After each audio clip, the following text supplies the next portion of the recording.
Assembly ওয়াইজে 294টা কেন্দ্রে আমরা 294টা camp তৈরি করব। 15 থেকে 26 ছুটির দিনগুলো বাদ দিয়ে সকাল 10টা থেকে 5টা অবধি এই ক্যাম্প চলবে এবং যারা জমা দেবেন তাদেরটা সঙ্গে সঙ্গে তারা রিসিপ্ট পাবেন এবং ডিজিটাইজও করা হবে। যেহেতু 1 এপ্রিল থেকে ফাইন্যান্সিয়াল ইয়ার শুরু হয়, কাজেই এটা আমরা 1 এপ্রিল থেকে দেব বলে ঠিক করেছি।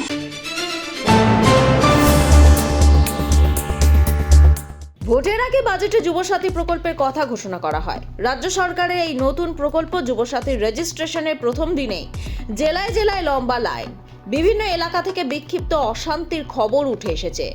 উত্তর দিনাজপুর জেলার চোপড়ায় এই প্রকল্পে নাম রেজিস্ট্রেশনের লাইনে দাঁড়িয়ে থাকা আবেদনকারীদের মধ্যে শুরু হয় বচসা। সামান্য বচসা গড়ায় হাতাহাতিতে, ঘটনায় 2 জন জখম হয়েছেন বলে জানা গেছে। এই পরিস্থিতিতে দীর্ঘ লাইনে দাঁড়িয়ে ভীত তরুণ তরুণীদের অনেকেই লাইন ছেড়ে বাড়ি ফিরে যান। ঘটনাস্থলে বিশাল পুলিশ বাহিনী, শেষ পর্যন্ত পুলিশের তৎপরতায় পরিস্থিতি নিয়ন্ত্রণে আসে। পাশাপাশি মালদহের চাঁচল বিধানসভা এলাকাতেও যুবসাথী ক্যাম্পে ফর্ম বিলি করাকে কেন্দ্র করে ধস্তাধস্তি শুরু হয়, ছড়ায় উত্তেজনা।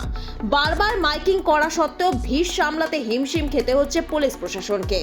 অশান্তি না হলেও এদিনও জেলায় জেলায় যুবসাথী ফর্ম তোলার লম্বা লাইন লক্ষ্য করা যায়। কষ্ট করে এসেছি, আমাদেরকে ধাক্কা মারছে, আমাদেরকে মানে কাগজ দিচ্ছে না, আমরা কি করে এখানে দাঁড়াবো? আমরা তো অসহায় মানুষ। যে সিস্টেমটা করতে, এই সিস্টেমটা আগে করতে হতো। আজকে 15 জন 8 জন এখানে পড়ে আছি। মমতা ব্যানার্জিকে এরকম সিস্টেম করেছে, একটা লেডিজের যদি কিছু হয়ে যায় তাহলে কে দায় নেবে? বিল হয়ে যাচ্ছে, কাজ পাচ্ছি না, এখানে আসলে এই সমস্যা। ব্যুরো রিপোর্ট, লটারি সংবাদ।